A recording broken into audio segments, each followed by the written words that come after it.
Este día martes, vamos a estudiar un tema que definitivamente nos desafía, pero es parte de vivir en los crisoles de este mundo y cómo podemos mostrarle a la gente lo que la gracia de Dios ha hecho en nosotros, algo que ya estudiábamos el día de ayer y que nuestro pastor nos ayudaba a reforzar en nuestra mente. Vamos a hablar sobre el tema amar a los que nos hieren, así que vamos a pedir la dirección de Dios para el estudio de hoy. Bondadoso Padre, venimos ante tu presencia suplicando tu ayuda para no solamente comprender el tema de hoy, sino también para aplicarlo en nuestro diario vivir y para poder extraer de esta lección las herramientas espirituales que necesitamos para vivir a la altura de tu palabra. Lo pedimos en Jesús. Amén. Pastora Dani Perla, hoy nos enfrentamos a un tema que, dada la naturaleza pecaminosa que tenemos, es muy difícil de asimilar para nosotros. Y quisiera comenzar con una lectura de algo que me gustó mucho, está citado en nuestra lección, y dice: amar a nuestros enemigos no significa que debamos amar el polvo en el que está enredada o enterrada la perla. Significa que amamos la perla que yace en el polvo. Dios no nos ama porque por naturaleza seamos dignos de amor. Llegamos a ser dignos de amor porque Él nos ama. Entonces, pastor, ¿por qué es que a veces nosotros nos centramos tanto en el polvo de la gente que nosotros decimos son nuestros enemigos? Y porque eso es lo que debemos comenzar a cambiar. ¿Cómo podemos comenzar a cambiar esa perspectiva de mirar solo el polvo que está encerrando la perla? Muy bien, creo que es un pensamiento extraordinario, porque el asunto es que nosotros vemos, unimos las dos cosas, no vemos ningún tesoro ahí, solo vemos desperdicio cuando tenemos una actitud de enemistad hacia otras personas. Pero entonces la lección de este día nos va a mostrar que yo debo ver, sí, está bien, hay una persona que me hizo daño, y esa persona está en pecado, está haciendo mal. Pues nunca podremos justificar el mal proceder. Claro que no. Dios nos libre. Sin embargo, debemos ver a esa persona con motivos redentores. O sea, cuando decimos, y este creo que es un paso que va más adelante, y a mí realmente al estudiar la lección de este día me llevó hacia ese paso, que amar al enemigo muchas veces nosotros lo tenemos en el vacío como un sentimiento. Sí, bueno, ya no voy a sentir nada con esa persona. No, va más allá. Es amarlo, ¿para qué? Con el propósito de que esa persona sea rescatada. Es lo mismo que Jesús hizo con nosotros. Él nos amó. Él bien pudo haber estado desde el cielo. Yo amo allá al ser humano, pobrecito.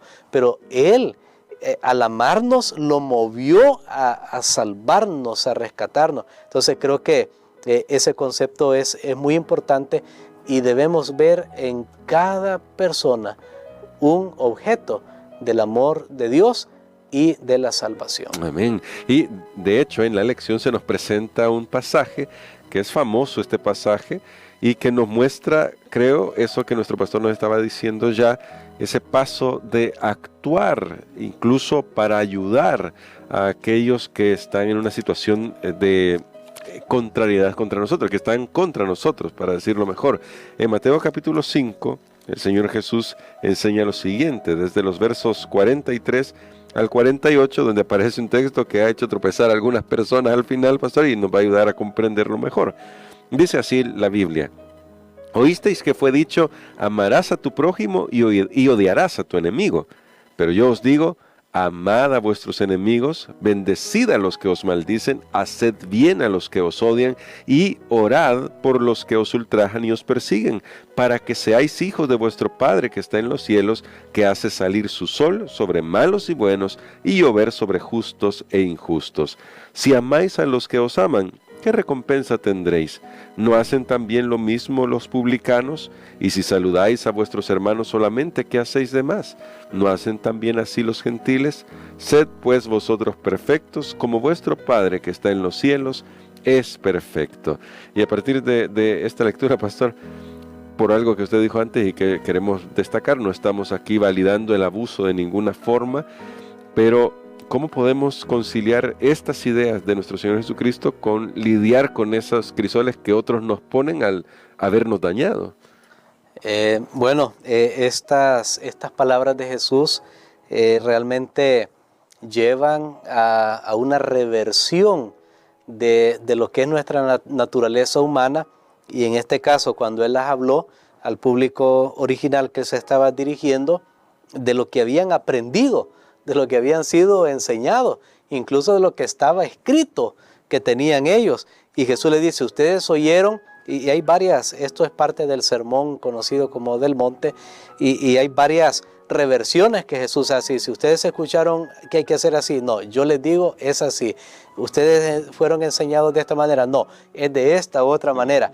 Y esa es una de esas, donde Jesús les dice algo revolucionario, algo radical. Y para un pueblo que estaba siendo oprimido por un gobierno extranjero, es como que vayamos a Ucrania en este momento, perdón tal vez por esta ilustración, y les digamos, mire, ustedes tienen que amar al pueblo ruso. O sea, si yo estoy en un momento de guerra, es más duro poner esto en práctica que si yo solo hago una suposición de algo que podría pasar, pero que no está sucediendo.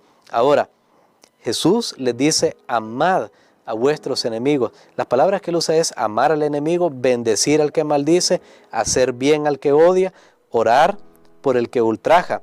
De hecho, la palabra vuestros enemigos también estaba leyendo un poco más detenidamente que se refiere a un enemigo muy personal. No estamos hablando como con decir, bueno, los de tal país no les caen muy bien los salvadoreños. Yeah. No estamos hablando de alguien en específico. Que me afecta de alguien directamente. bien puntual, que usted sabe y usted dice, no, esa persona no me la paso, bueno, los dichos, las palabras populares que la gente usa, no me la trago o lo que sea, ¿verdad? A esa persona es que Jesús se refiere. Y Jesús dice, ustedes tienen que hacer, al menos aquí menciona 4 cosas por ello: amar, bendecir, hacer bien y orar por esas personas. Entonces yo llegué a una conclusión, ¿por qué Jesús está pidiendo todo esto? Y entonces es interesante, uno no puede hacer algo, no puede dar lo que no tiene. Si Jesús me está pidiendo que yo ame, bendiga, haga bien y ore por un enemigo específico, entonces lo que Jesús me está diciendo es que ya en mí están esas cosas. Que yo no puedo bendecir a alguien si yo no tengo bendición. Yo no puedo amar a alguien si yo no soy amado. Amén. Si yo no tengo amor y etcétera. Ahora, entonces Jesús da la enseñanza final y dice, ¿por qué esto es tan importante?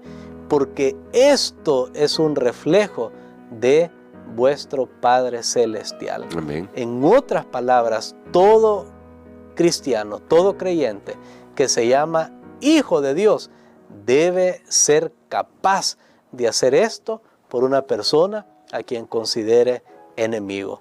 Es la prueba de paternidad, es la prueba de paternidad espiritual.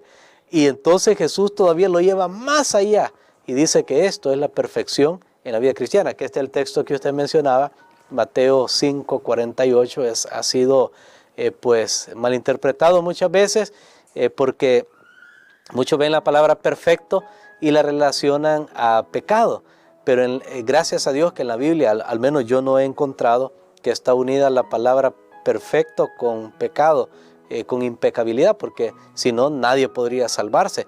Más bien, este concepto de perfecto aparece en el contexto del amor al enemigo, que es lo que estamos viendo.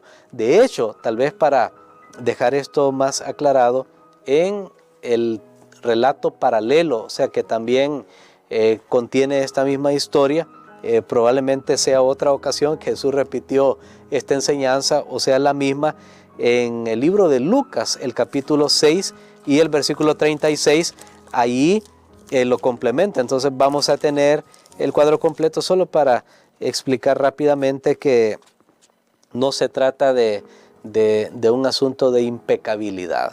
Porque aquí dice Lucas 6:36, sed pues misericordiosos como también vuestro Padre es misericordioso. Muy bien, y allá Mateo nos decía ser perfecto, aquí es ser misericordioso. O sea, la perfección se alcanza cuando llegamos a ser como Dios. Amén. Cuando llegamos a ser como Dios, capaces de perdonar, porque no fue eso lo que Dios hizo con nosotros. Así es. Es la gracia de Dios que mencionaba nuestro pastor cuando estudiamos el tema de Moisés, que él había experimentado y que él podía compartir con los demás. Y ahora, pastor, para reflexionar hacia el final de esto, porque es simple, es directo lo que hemos aprendido hoy, pero sí conlleva un desafío. ¿Qué pasos prácticos podemos dar para que en nuestra mente y nuestro corazón comencemos a cambiar y comencemos a imitar más a nuestro Señor Jesucristo? Porque no estamos diciendo que será fácil, y de nuevo, para poder poner énfasis en eso, no estamos diciendo que estamos hablando de tolerar el abuso en el sentido de poner en riesgo nuestra vida en ese sentido. Pero ¿qué podemos hacer nosotros para poder vivir a la altura de lo que está presentándonos el Señor, que es una norma muy elevada? Definitivamente, es contra nuestra naturaleza humana, pecaminosa, y por esa razón es que nosotros debemos estar en una comunión constante con Dios, porque Él mismo ha dicho, mía es la venganza, yo pagaré. De paso, hay aquí un subtema, tal vez, y es que cuando vamos al Antiguo Testamento vemos, por ejemplo, que Dios le decía al pueblo de Israel, vayan a una nación, o vayan a tal lugar y van a destruir a niños, a viejos, a mujeres, aquí y allá.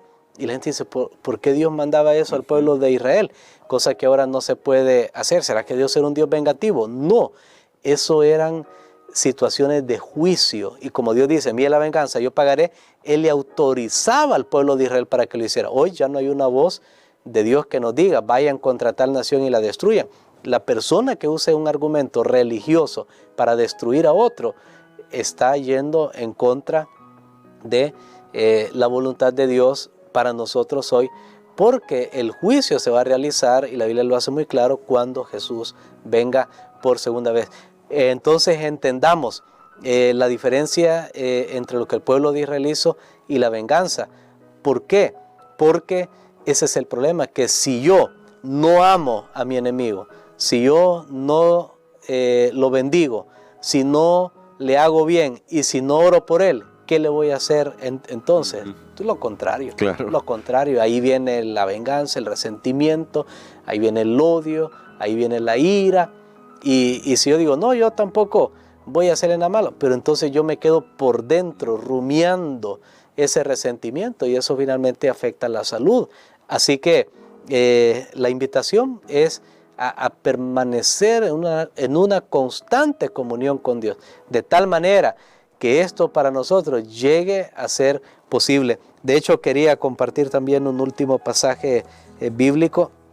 El único texto en el Antiguo Testamento que nos ordena imitar a Dios está relacionado con esto del perdón. Efesios capítulo número 5 y el versículo 1. Pero antes vamos a leer, porque recuerden que cuando la Biblia fue escrita no tenía versículos ni capítulos. Sí. Esas divisiones son posteriores para facilitar la búsqueda y otras cosas. Pero notemos Efesios 4:32, que es el último versículo del capítulo 4, y luego el 5:1, que es el siguiente. O sea, es el mismo pensamiento. Y que dice así: antes sed bondadosos unos con otros, misericordiosos, perdonándoos unos a otros, como Dios también os perdonó a vosotros en Cristo. Sed pues imitadores de Dios como hijos amados. Muy bien. El único texto en el Nuevo Testamento que me pide imitar a Dios está relacionado con el perdón para otros. Amén. Así que muchas veces, y lo vuelvo a mencionar lo que dije al principio, muchos queremos imitar a Dios y decimos, sí, quiero ser santo, quiero ser allá.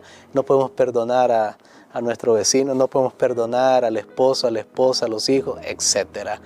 Así que, pero Pablo da la clave, y él dice, perdonándoos unos a otros. Dice, ¿por qué? Pero si me hizo daño, si me dolió, si aprovechó, como Dios también os perdonó.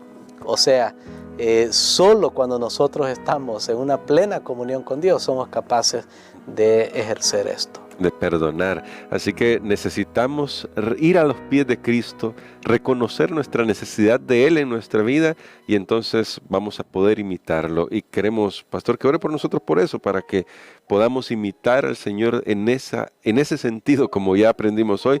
Ese es el mandato que tenemos en la Biblia, imitar a Dios en el amor, en el perdón, en el servicio a los demás. Amén. Padre, gracias te damos, Señor, por tu amor perdonador.